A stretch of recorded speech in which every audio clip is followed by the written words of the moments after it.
Hi, I'm Diane Hall with AARP Missouri, and I'd like to welcome you to Yoga with Tyler.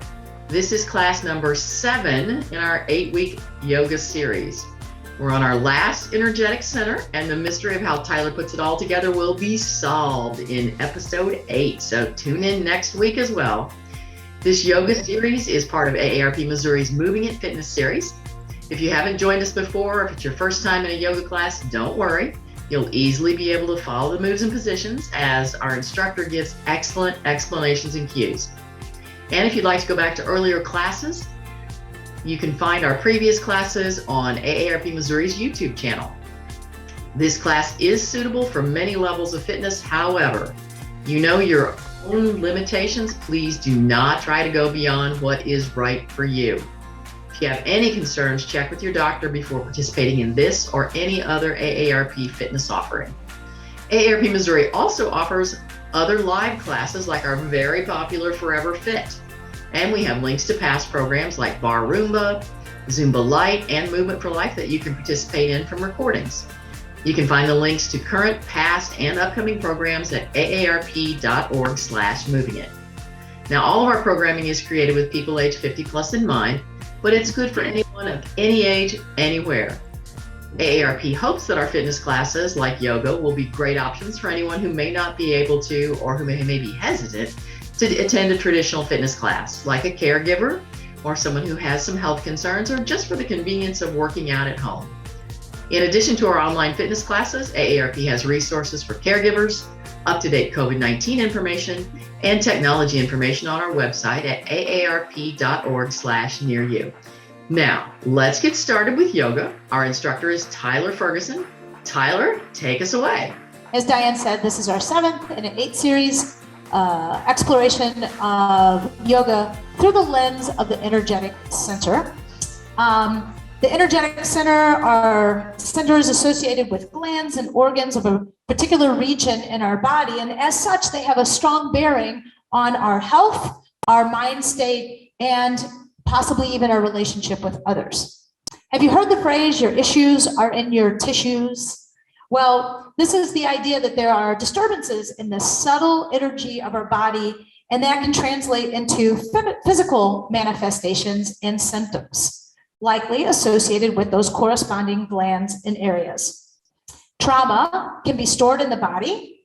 Trauma from an injury or an accident or other emotional traumas can be stored in the body and then held, creating residual tension.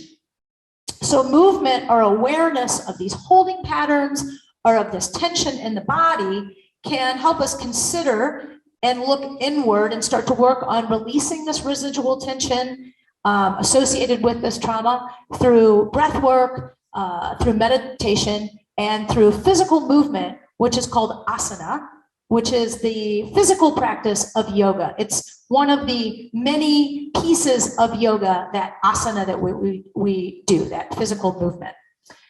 So come to a seated position. We'll start as I go through and talk a little bit more about our 7th energetic center, which is the crown chakra, crown energetic center, the very top of the head. Come into a comfortable seated position, and we'll talk about our mudra for a second. This is the Kalashvara mudra, and we'll start by bringing the hands to prayer, pushing the thumbs in and bringing the thumbs downward. All right, you got that. Now keep the pinky finger connected, but bring the knuckles together of the remaining fingers. And you'll notice that you create a little heart down here, and then bring that mudra to your heart. So draw your shoulders down and away from your ears so the shoulders are relaxed. And if you sort of push your elbows together, that's that same action we do in our spinal extension poses that can help engage the lats to support this mudra. Take your eye gaze and bring it down to the floor away from the screen, or simply close your eyes. Now, the movement that we do in our yoga asana isn't a replacement for help from your doctor, but rather it's a lens to better understand the importance of movement from an energetic perspective, rather than just a strictly one that promotes exercises, building strength or burning calories. So we can influence the function of these areas with a variety of tools, including our breath exercises, meditation, relaxation, and also diet and exercise influence these energetic areas. And like I mentioned before, exercise in the yoga world is called asana. Right now, we're participating in pranayama, our breathing work with a hand mudra. Thumbs are at heart. Close the eyes or bring the eye gaze downward and notice the quality of your inhale, inhaling through the nose. And by quality, I mean, where does the inhale land in your body? And without judging or changing your inhale, allow yourself to continue to inhale and exhale and observe where the breath lands. Is it up in the throat? Is it in the shoulders? Do your shoulders move up into your ears when you inhale? Do you arch your back when you inhale or lift your rib cage? So without changing or judging, just notice, observe your pattern. And then on your next inhale, can you slowly draw the air down into the lowest part of the lungs? And the way you feel that is by the belly button or the navel moving away from the spine, so moving outward. And then exhale back out, feel the navel move back to the spine. Layering onto this awareness, on your next inhale, can you move the belly button away from the spine? Then feel the ribs move sideways as you breathe into the middle lobes of the lung. And then feel the collarbone and chest brighten as you breathe up into the throat. Exhaling it all back out. If your arms are tired or cramping from your hand mudra, feel free to release and place your hands in your lap. Or if you're enjoying the energy of this mudra, you can maintain it. Trying to continue breathing in through the nose, finding more room, more space, more expansion in the torso. More oxygen means more oxygen delivery in the blood flow to your tissues and organs. Exhaling it out as long as your inhale or even longer for optimal parasympathetic nervous system state. That parasympathetic state is the one we want to achieve to obtain the rest and digest mode. It promotes healing in the body. It promotes slowing down blood pressure, heart rate, and blood pressure. Together, let's take one final inhale together. On an exhale, open up your eyes. Bring your hands to your laps. And if you were sitting in a crisscrossed leg position, crisscross your legs in the other direction. Otherwise, if you're sitting with your legs forward or in an even stance, don't worry about that. Let's inhale the arms up and reach overhead. On an exhale, turn the palms down. Exhale the arms down away from the body. Continue moving with your breath. So lift your arms on your inhale. And don't put your arms down until you're ready for your exhale. Now, if we have shoulder injuries out there, the modification for bringing arms up overhead is bending at the elbows and grabbing opposite elbows. That's your modification. Getting used to moving with our breath. So when we focus on our movement or we try to get ourselves into a shape, sometimes we forget to move. Exhale, arms down to the sides. Well done, yogis. Inhale, shoulders up into the ears. Exhale, bring them down and away from the ears. Again, inhale, elevate shoulders, pull them back. Exhale, depress. So actually you're elevating your scapula, even though the shoulders are moving up into the ears, and then depressing your scapula.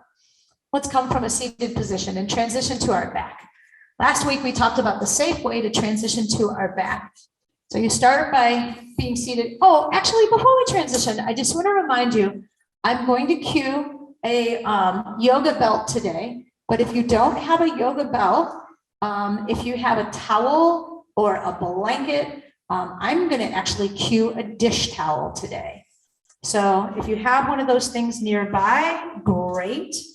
I'm also going to cue a block to put in between your knees, but if you have a small throw pillow on your couch, you can just squeeze in between, or if you have a ball laying around, a squishy playground ball, that'll work. And finally, if you have a rolled up blanket or towel to elevate your head, if that feels best to you when you're lying down on your back, to have your head a little bit elevated so that your chin isn't floating up into the air. So those are all of the things I'm going to cue today. And then if you have those things, I see some people getting that stuff right now. Let's get it set up. So I'm going to roll down to my right side. So I want the pillowy thing to be by my head. And I'm going to take this towel and put it up by my right head, or right side, and the block too.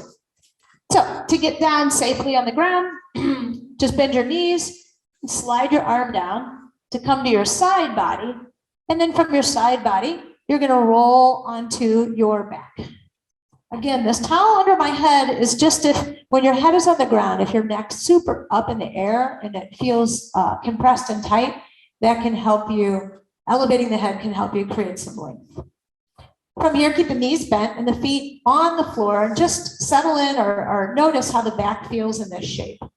So sometimes when we go to the floor, the back can be a little cranky, a little fussy.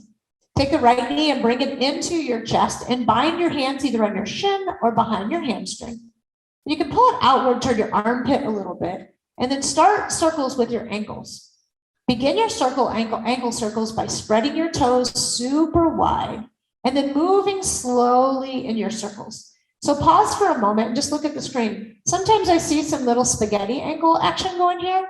So can you find and scrape the end range of your circle?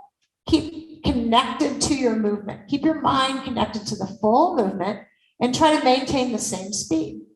Take your circle in the other direction, exploring your end range of that circle. And notice how we have a tendency sometimes to speed up or slow down in end ranges where we feel less connected. Good. And then come to center. Here is where you can straighten out your leg. And if you don't have this range, you want to keep your leg more forward, that's where your dish towel can come in. Just hook it right around your hamstring like that and just work on straightening out your right leg as much as that feels good to you. Yeah. So you can point your toes and flex. If your knee just wants to stay bent a little bit, that's okay. Meet yourself exactly where you are. You don't have to look like me. I'm just trying to show you some actions here. Now, if you're super straight in your leg, just take a little bit of a bend. Take the left leg and slide it long on the mat. Pause and notice if your low back is okay with this. If your low back is okay with this, push through the heel of your left leg. So the leg that you just straightened out, and draw the toes back towards the shin. So the furthest point on your left leg is your heel. And then turn on your left glute. See if you can fire your left glute and make it firm and hard and press it in the floor. Notice how that opens up the front of your left hip. Breathe in whatever expression or pose or sensation you want to feel here. And then bend the right knee one more time. Left leg is still extended long. Bend the right knee. Pull it over into the armpit one final time. And then place the right foot down on the ground. Slide the left heel up and bring the left knee into the chest or over toward the armpit a little bit. Spread the toes and start the process of ankle circles on this side. Moving slowly and mindfully, finding the edge. Do about 3 circles in each direction. So you're kind of grinding out your full ankle mobility range. And if there are places when you move really, really quickly, try to slow down and get a little bit more connected to that movement. After your 3 ankle circles, extend the left leg. You can bind your hands behind your hamstring, or if you don't have that mobility, remember, just grab your strap or your towel, and that can help you straighten out your leg. However you want to go about it. Play with this straightening out the left leg, wherever you are, meet yourself where you are today, finding the sensations that feel good, bringing the knee into full extension if that's possible, and then pointing and flexing through the ankle as much as that informs your pose today. Slightly bend the knee back into the chest and slide the right leg long. Again, pause when your right leg is long and notice if your low back is cool with this. If your low back is okay, take the toes and pull them back, spread them wide on the right side, push through the right heel, and then firm your right glute. So turn on your right glute, make it hard. You'll feel your right hip lift up a little bit, and that'll help you open up the space in your right hip some. So I look like I'm not moving in the screen. It almost looks like my screen is frozen, but I'm doing a lot of work and exploration here just by turning on my glute. Good. Draw the left knee into the chest one more time, or out towards the armpit. And then keep the left knee in, slide the right heel towards your right glute, pull the right knee in, give yourself a hug like a tiny ball. And then look into the screen real quick. I'm going to take my knees so they align right above my hips and they're pointing up to the ceiling. I'm going to place my hand on top of my knees, and I'm going to start to take circles with my knees. So maybe like I'm stirring a little pot of soup.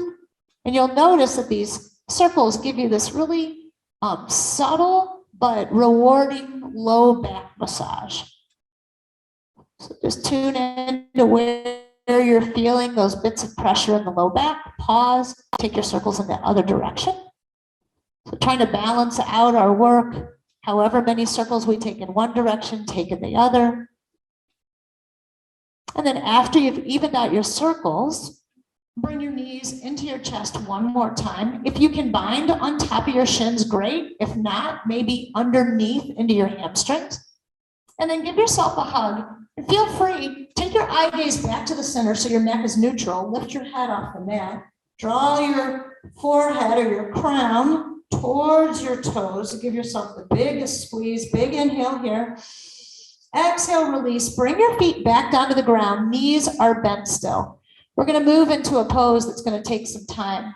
By the way, yoga asana for the crown chakra can be a lot of inversions and a lot of poses stimulating the top of the head, like headstand. Well, we're probably not going to do headstand in today's class, but we can do some other work. So come into your side lying pose. This is that Shavasana B shape. And let's take a moment to set this up. If you have a pillow or a blanket for under your head, do so there's some space back behind your head. And then stack your knees on top of one another and your shoulders on top of one another as best you can. Let's take some time to really set this up. If you have a block or a pillow, you can place it in between the knee and the upper thigh. You're just going to squeeze onto it there. That can feel good. And then draw an imaginary line from your top shoulder to your top hip. And imagine what line that is. And try to make that line somewhat parallel with the long edge of your mat. So that'll fix any asymmetries in this setup, hopefully. And then the last piece of this puzzle is pull the knees into the chest as much as that'll allow. Now, my right bottom shoulder, the one I'm laying on, you pull it away from the ear and stack your left hand on top of your right hand. So left shoulder is on top of right shoulder, left hip on top of right, left knee lined up with right knee, left ankle lined up with right ankle. We're going to break down this piece. So pretend like you're inside a rainbow, the arc of a rainbow. Take your left hand and start to trace. You're at the pot of gold. Now you're starting to trace the inside of the rainbow up to the sky. Pause with your hand as it reaches the ceiling. At this point, you want to rotate the back of your head so your eye gaze is looking up the ceiling. So your head's in that original position. Keep your head here and continue to trace down the other side of the rainbow. Keep squeezing your block and then pause. Notice where you land here and then close back up. Bring the fingertips back up inside the rainbow, up to the highest point in the sky. And then when your hand crosses across your face, rotate onto your right ear or your original ear. we've returned to the start position. Let's sync our breath. Inhale, bring your left arm back up, your original arm, trace the inside of the rainbow, rotate to the back of the head, and start to feel the back, the scapula, peeling onto the mat while the right arm, while the right shoulder stays down and the left side reaches. We can keep moving dynamically through this. Close your left arm by reaching back up through the rainbow, marrying left hand with right hand. Pause for me a moment here. If the knees are really far away from the trunk, it might be beneficial to try to bring the knees into the trunk more, and then we'll continue to move. Now you can keep moving dynamically here, and notice if you find a little bit more openness, a little more mobility in your trunk rotation.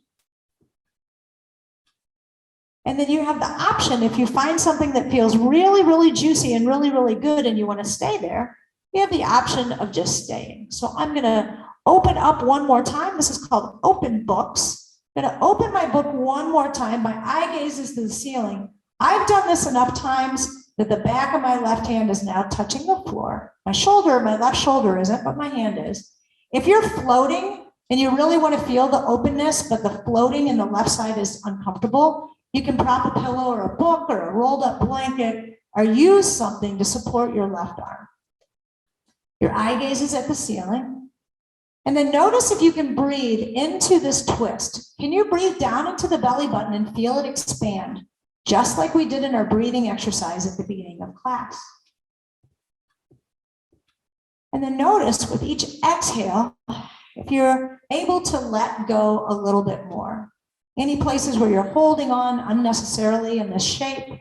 We're vulnerable in this shape as our chest is exposed. Our heart is open and exposed. So what are our holding patterns to protect that? And how can we breathe into opening up and letting go of any residual tension? Take one more breath in this shape. And then on your exhale, close your book back up. Return to your start position. Just pause for one moment in your start position and just notice how you feel. Notice how the left arm, armpit, shoulder feels. And take your left arm and press yourself up to a seated position. The reason we're going to transition into from a seated position is just so you can see your computer and set yourself up on the other side. So bring your blanket, bring your props. If you wanted that pillow back behind you for the open arm, consider doing that. And then carefully, we're going to slide down into Shavasana B, or why can't I think of the name of this, supine, or the side position, the side lying position. And take a moment to set yourself up. So get your bottom shoulder down and away from the ear. Bottom arm is out. Top arm rests on top. Head is on blanket.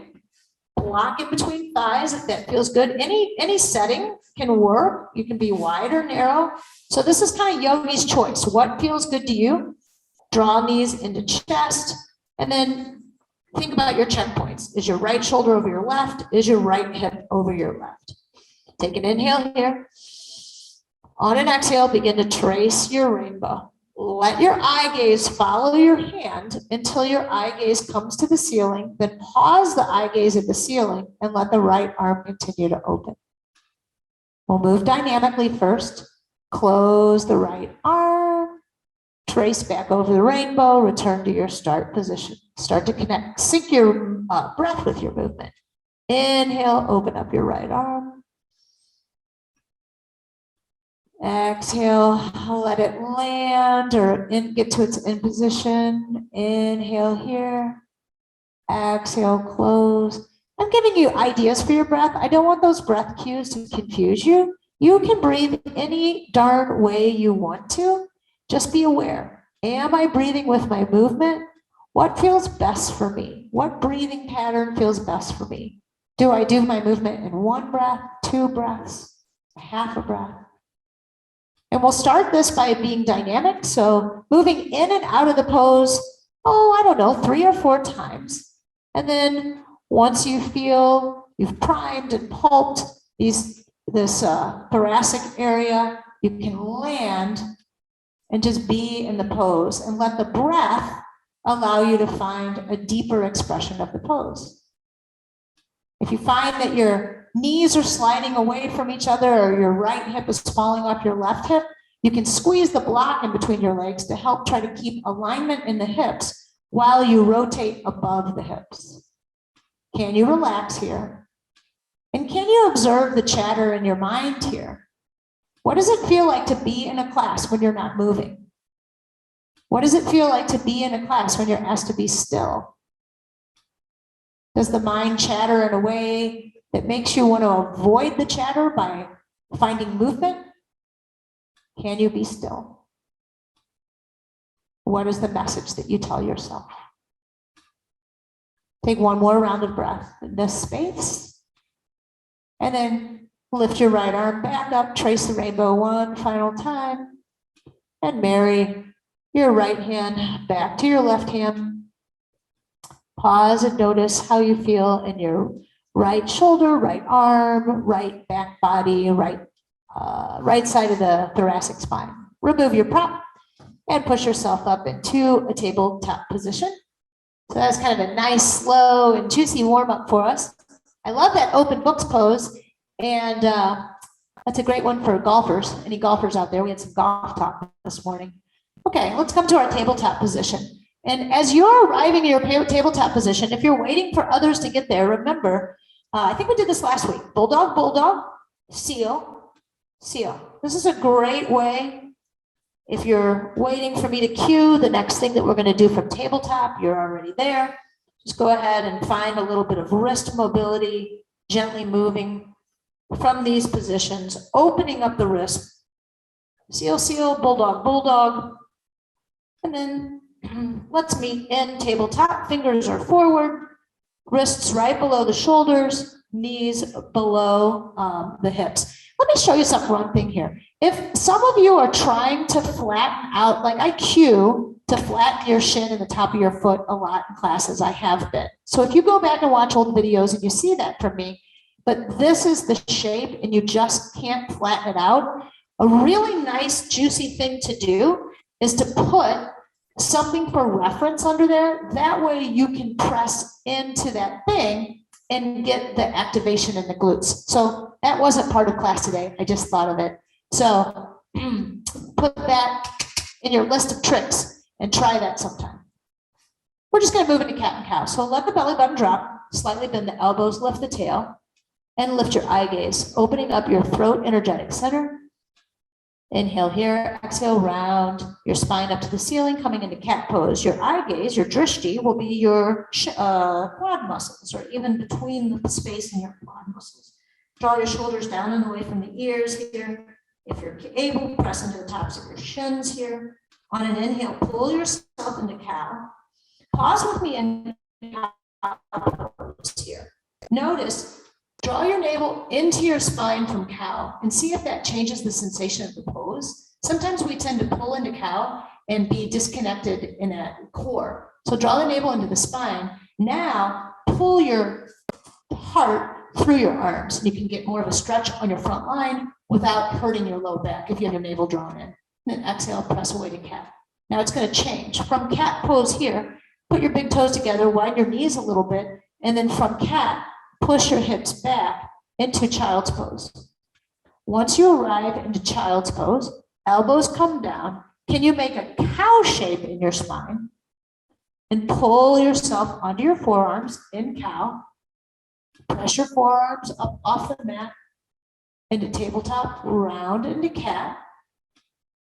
And then send your hips back into tabletop. So it's an undulating cat-cow. Elbows come down.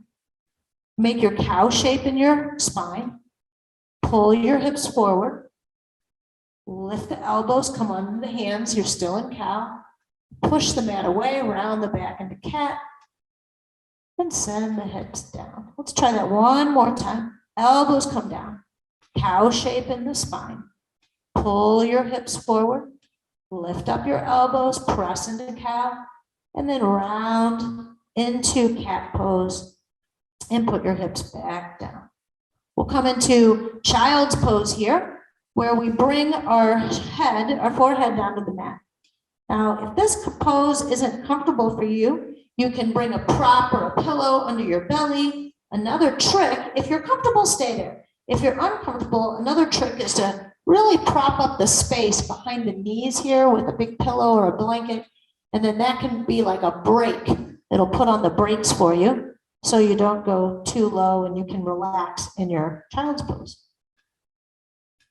So our third eye, our sixth energetic center is pressing into the mat right now. And then in order to get a little bit more sensation there, draw the elbows back towards the knees and see if you can bring your hands all the way down back towards your feet. So you're resting on the tops of your shins and then your third eye space, the space between your eyebrows. And then if you're able to do that and have that weight on your forehead and your third eye, consider grabbing your heels or some part of your foot, but maybe your heels. Can you grab your heels here? So that's a nice way to completely take the shoulders out of child's pose. Let's release the heels and walk the hands back forward into tabletop. Take a little cat-cow here, and we're going to explore our inversions for today. So downward dog is kind of our classic inversion, and headstands and inversions are the poses that we do to stimulate the center. Inversions bring blood flow to the brain. So I didn't mention that the brain and still the pineal gland, hypothalamus, all of those areas are the glands and as areas associated with this seventh energetic center. Our first option for child's pose is puppy pose, where we walk the arms forward. Well, actually, let's do this. Let's bring our shoulders over our wrists, but bring the knees back. And then press fingertips into the ground and push your shoulders back behind your wrists. So that's one way to feel puppy pose or get into puppy pose. You've taken your legs out of the equation. You can bring your shoulders up into the ears, back shoulders away, and keep pressing towards your thighs so that your biceps align with your ears. So that's downward dog modification 1, puppy pose. Maybe puppy is the obvious modification for dog. Bring yourself back up to tabletop. This time press your forearms down to the ground like we just practiced. Our second option for our inversion is dolphin pose. So curl the toes under and lift the hips. So now we've taken the long lever out of the arms of the pose and we're just working the leg part of downward dog. You can pedal your feet here by bending opposite knee, pressing opposite heel towards the floor. The eye gazes back to the back of the room. The crown of the head is energetically drawn to the floor as if there's a magnet on your crown and there's a magnet on the floor and the two are pulling toward one another. Keep breathing in this pose and then bring your knees back to the earth. Our third option for downward dog is if you are not supposed to be in an inversion because you have a heart condition or glaucoma, that's simply to do your downward dog from your chair or from your elevated hands so that the head doesn't get lower than the heart. So pick the version of downward dog you want to do. I'm going to talk you through the full version and we're going to stay for 3 breaths. In the full version, curl the toes, hover the knees, send the hips back to the heels, push the shoulders behind the wrists, and then unfurl, lift the legs. Take your eye gaze to the back of the room. Let the head hang heavy and allow yourself to have a deep bend in the knees. That's fine. There's no rule that the legs have to be straight on downward dog. And there's no rule that the heels have to touch. See if you can slide your shoulders up into your ears and then slide the shoulders down and away and rotate the creases of the elbows forward a little bit. Press into the fingers. One final round of breath here. Exhale, bring your knees back down to the mat. We're going to go up into downward dog one more time, and we're going to meet in a forward fold. Take a look for a second. You have an option to get into mountain pose any way you wish, and we'll meet in mountain. If you'd like to get to mountain from downward dog, I'm going to show you some options. Option 1 is to walk the hands back to your forward fold. Option number 2 is to walk your feet forward to your forward fold. And then option number 3 is to step into your forward fold. Wherever you are, find your downward facing dog, your version And then you can come out of your version and meet in mountain pose however you wish. Inhale, lift the heels if you want to step forward. Exhale, bend the knees, the hips reach back to the heels, and then step forward into your forward fold. In a forward fold, you want to let the chest and the knees touch as much as possible. So you have to bend your knees to get the chest and knees to touch, that's fine. Drive your heels down in the ground as you lift your chest off your knees. Drive the heels down, energy down as you rise up, pause. Might be a little bit dizzy, circle sweep the arms up. Inhale, exhale, arms down to the side, mountain pose here. Just revisit our mountain pose. Send the creases of the hips forward, firm the glutes, and then find a little corkscrew of the feet. So we're engaging our hip stabilizers, shoulders down and back, open up through your palms. One inhale here. Exhale, release, and let it go. Grab your dish towel or your belt. We're going to do cow face pose. Gomukhasana is the Sanskrit name, cow face pose. So take your belt into your right hand and bring your hand down behind your back. So my knuckles are towards the back of my spine and I'm holding onto my belt. And just pause right here for a moment and notice how this stretch feels in your tricep. Notice if you have a tendency for the elbow to travel out, you want to pull the elbow so that's a common alignment in yoga. The bicep and the ears are in alignment. So pause there with that. Then take your left hand, take the backs of the fingers and just put it right on your seat. You don't want the shoulder to come forward. Keep the left shoulder back. Back hand goes to the hip and then grab onto the towel. And then you can start to walk your hands toward one another. Pause for a moment. If you're arching your back in order to get your hands closer, stop. Take your hands further apart. Keep your spine neutral, strong mountain pose. Walk your hands toward one another, just enough to feel some stretch and the opposing arms. And then can you breathe here? So this is called cow face pose because my right elbow is like the ear of a cow, or at least that's what I heard in my yoga teacher training. So my screen isn't frozen. When we explore our crown energetic center, it's about slowing down the chatter and being more meditative and allowing all those obstacles that come up to allow us to avoid deep contemplation, to embrace those moments of silence, to embrace those moments of discomfort and silence. Working on that deep contemplation. To exit this pose, release with your left hand and pull it out. Bring your right hand back down and switch, and we'll repeat the process on the other hand, on the other side. So my left hand's going to go right down my back, and I'm going to pause there and just organize this left side and just feel like immediately I get a stretch in my left tricep. I might encourage some movement here in my left side. And then my right hand. So I have a common misalignment here with a shoulder injury. When I reach back, my shoulder is going to drive forward to reach back. So I'm going to try really hard to keep my scapula in neutral. Oh, that's so hard for me. As I reach back, grabbing the tool, and then pause with Gomukhasana, cow face pose on the other side. And then notice your need to get deeper into the pose. So like what I really want to do is walk my hands closer together, but what that's going to do is send my right shoulder out of alignment. So I just have to be content with the fact that I'm terrible at this on this side of my body. So can I roll with that? Yeah, I'm getting better at it. I'm getting better at rolling with this distance. Do I want my hands to be closer? Yes. Is it worth it to try to get them closer? No, I'm going to come out of alignment. So that might not be the case for you, but that's what I'm working through in this pose for me. Continue to use the steady breath that we practiced at the beginning of our class.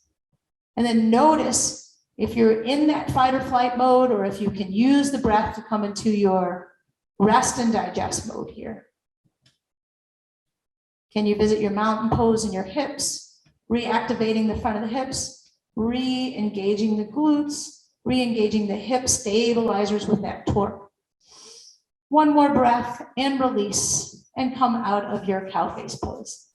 Great work, yogis. Let's make our way down to the ground, and we'll flow our way down to the ground, which just means we're going to connect our breath with our movement. Come to the top of your mat, into mountain pose. Circle sweep the arms up. Inhale. On an exhale, pull your hips back behind your heels and fold your chest down onto your thighs. That's your forward pull. Your knees can be as bent as you want. Let the crown of your head reach to the floor. Press your hands into the mat and step back into a kneeling position. Now, each of our classes in our energetic centers, we have had a peak pose. And peak poses, when we're working with the crown, are usually pretty intense poses. So I want you to use caution in this pose today. It's called rabbit pose. We already set ourselves up for rabbit pose. You can have your toes curled under or down, whatever works best for you. And then coming into that child's pose shape again. Oh, I realize I did forget one thing. So bring the part of your head like maybe where your hairline is. Rabbit pose, hairline. Okay, that's a joke. So bring that part of your forehead down and then roll under the crown of your head a little bit by lifting up. Your hands are right next to you. So be mindful about how much weight you're putting into your spine. Most of the weight is in your knees, in your seat, in your core, and in your hands. And then notice when you roll from the crease or the hairline more towards the crown of the head, maybe you get a little stretch in the back of the neck. If you have disc issues in your neck or any kind of neck injury, I would sit this one out. If you feel safe and calm exploring this closed chain neck mobility drill, you can do it. Level 1, you can just stay here and play. Level 2, bring your chin to your chest, get a little bit more on the crown of the head, and reach one hand back to your heel. Grabbing onto one heel, can you round your spine into cat pose and roll onto the crown? Feeling that big stretch in the shoulder and the arm, the lengthening in the back of the neck, continue to breathe, and then bring your hips back down to your heels. So technically, if your hips can get to your heels, I know that's a lot of knee flexion. For some, it might not be great. Let's switch hands. Left hand grabs left heel, right hand stays as a kickstand. So you're going to lift your hips and round your spine into cat pose as you roll more onto the crown of the head. So you're getting this delicious stretch in the arm as well as in the back of the neck. Rabbit pose. Maybe you stay right there in your exploration, going from one heel to the other. If you feel safe, you can grab both heels, lift your hips away from your heels, round through your spine, creating tension as you hold onto the heels and roll onto the top of your head. Make sure to breathe as you do this, and then release and let it go. So that is our peak pose. Don't come up quickly. I was just fixing my headphone. Can you go from there into your crocodile pose? So coming down to your belly, crisscrossing your hands in front of your face, and then place your third eye space, your brow space, right on tops of your hands. Tops of the feet come to the mat. And then draw navel away from the mat, slightly engaging low belly, pulling navel to spine to protect the low back in this position.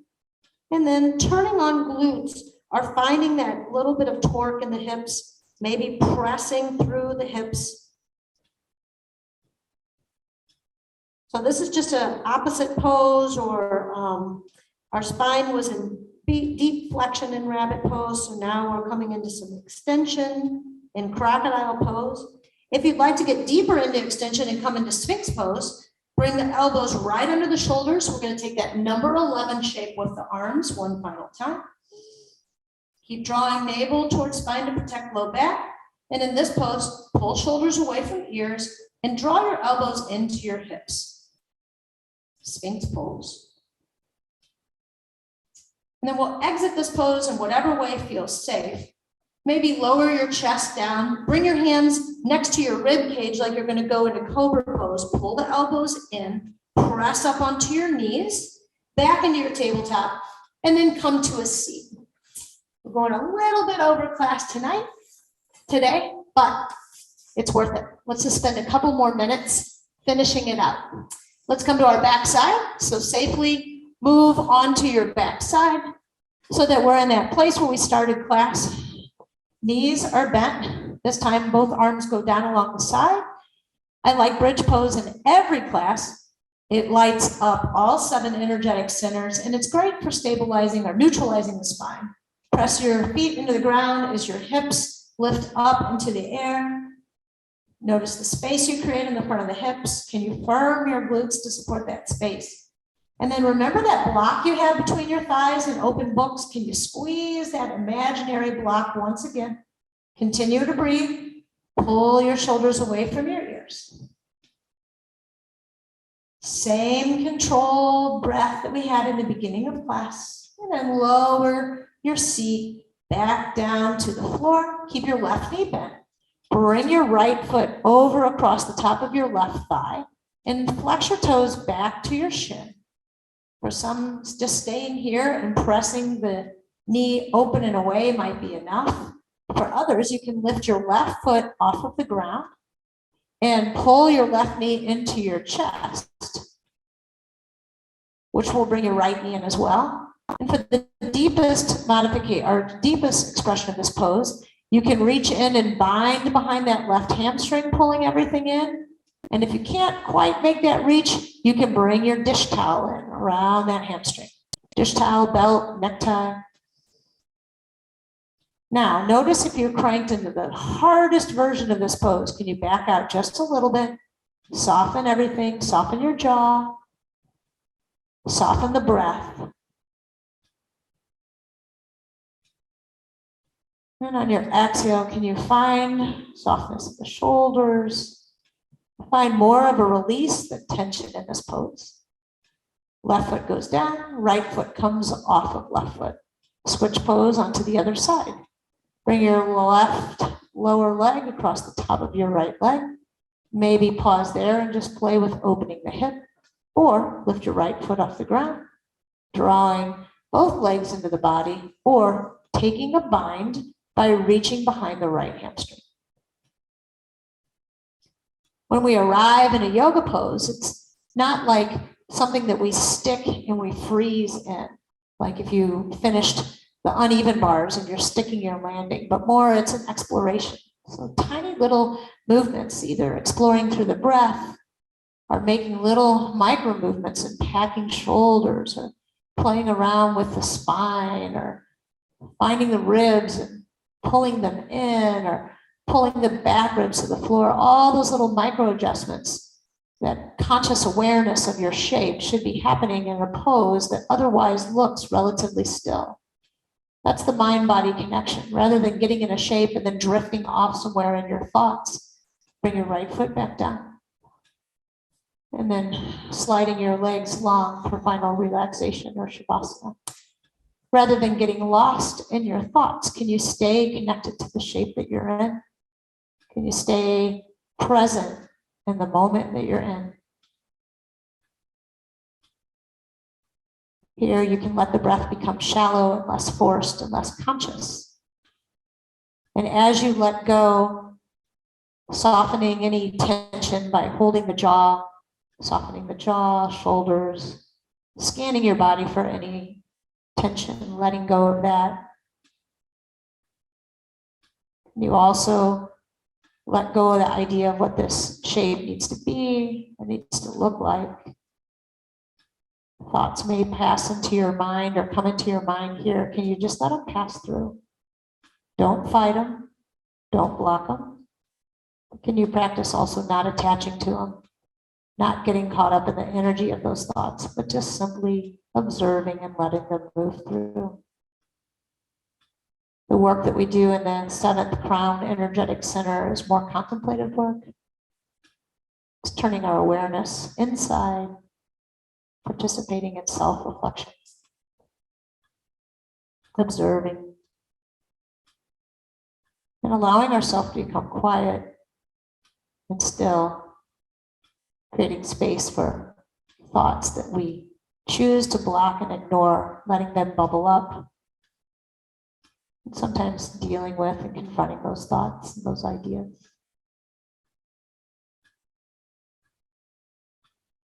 As we exit today's practice, find the movement that feels best to you. Wiggle fingers and toes.